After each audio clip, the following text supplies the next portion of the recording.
So I just got myself a nice 10-inch hurricane lantern or hurricane lamp or paraffin lamp, whatever you want to call it, yesterday.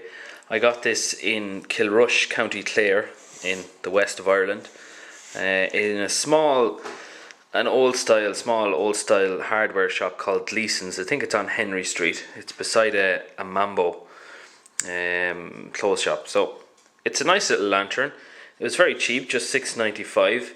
It doesn't say where it was made, although I do have a yellow one of these, which says it's made in China, and it's a very similar design to this one. This one is galvanized, but it doesn't really make any difference where it's made. For $6.95 it's not going to be very high quality, but I have a few of these and they do function very well, so there's no problem with them. I also got some lamp oil as well, which is $3.95 I think for a litre of it, so all very cheap. And you know, a litre of that lamp oil will make this lamp burn for, I don't know, a litre of it about 16 hours I think.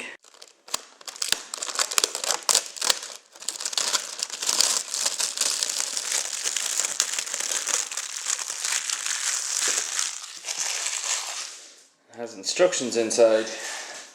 The instructions. So I'll just press this here, which raises up the globe, and then if you pull up the top of the spring-loaded chimney, then you should be able to just tip the globe out, which is grand. And I can get this out, and then you can just pop the globe out of the wire holder. And I think if you tip the globe holder back the other direction, you can get at the burner down here. So these are delightfully simple in how they work. You can just unscrew this burner out very easily. You can take this out. So you can see here you have a wick. This part of the wick is down in the tank, which is full of kerosene or paraffin or whatever, and the top of the wick comes up here, and you can adjust it up and down for how big of a flame you want with that little adjuster wheel. So that's how they work. There should be some sort of a rubber seal or something here. Different lamps have different things to seal them, but you need to seal off the burner from the tank, so if it did get tipped over, paraffin wouldn't go everywhere, and especially paraffin wouldn't come out and ignite where the wick is burning. So I'll get this one going now. So first thing you have to do, I'm going to put it back together, and then I'm going to have to fill this tank here with lamp oil or paraffin or kerosene. It doesn't really make any difference what you use. Like in Ireland here, it's what's commonly called home heating oil, which is basically kerosene. It's what you can use, but I have the lamp oil there. Once you have that tank full, we'll give it a minute or two, and obviously this part of the wick will be down in the tank, so it'll be soaking in lamp oil. And through capillary attraction, the lamp oil will soak all the way up through the wick up to the top here. And once I can see the top of the wick is saturated with lamp oil, I can light it then. I might trim this off here as well with the scissors just to get a nice tip on it.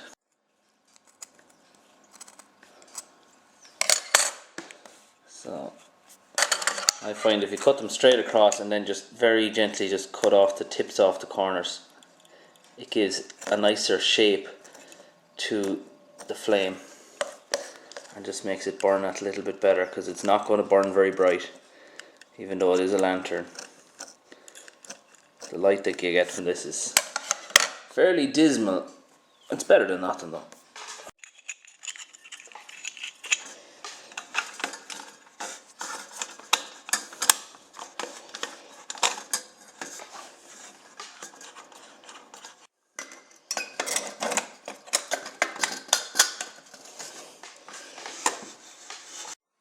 So you can see down here it says use only paraffin to British standard 2869. So look, you can use paraffin or lamp oil or kerosene, whatever.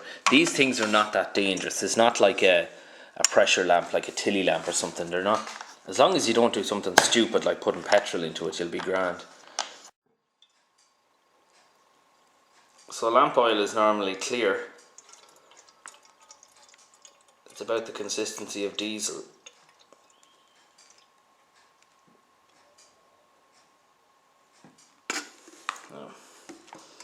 That's enough. I've probably a little bit too much in that. But it'll be okay.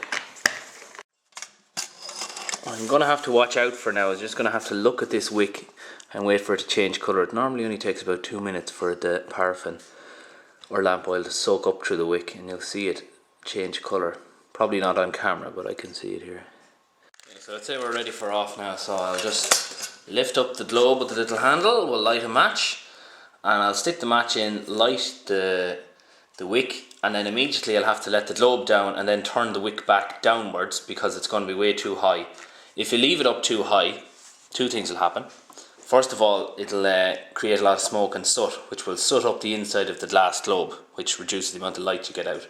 And also, if you heat everything up too quickly, you can crack the glass globe because they're quite delicate. So it will keep the lamp low.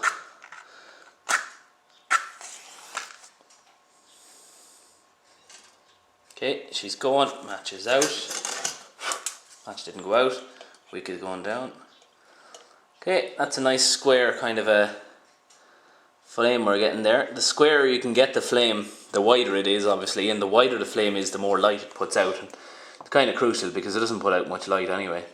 So that's about as high as you can run it, but I'd leave it low here just for a minute or two for everything to heat up.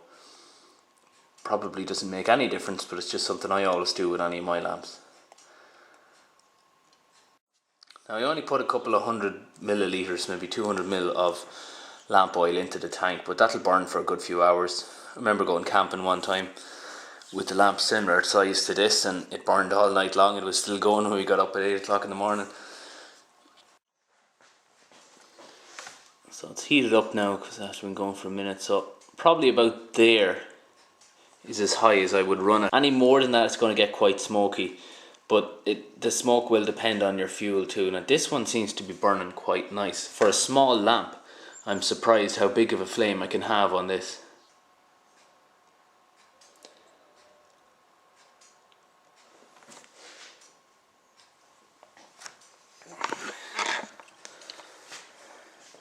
So now, nice little bit of heat coming out of that there too.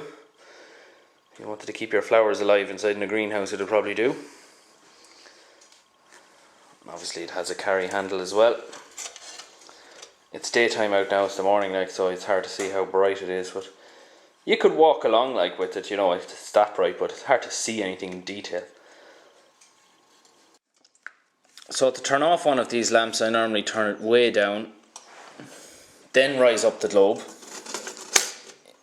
and then just blow it out. If you rise up the globe when the lamp is still on full, it affects the air mixture going to the flame. The flame gets a lot higher and produces a lot of soot, and you know, it soots up the globe and that, so there's no point in doing that. But a very, very simple thing, and look, you can fill that full of paraffin and go back to it 3 or 4 years later and it'll still light. You know, I've done that even with my kerosene. Some of my lamps I have kerosene in it, and it's the same thing. So you try and get a battery powered torch and leave the batteries in it for 4 years and see will it still come on when you come back to it. Thanks for watching.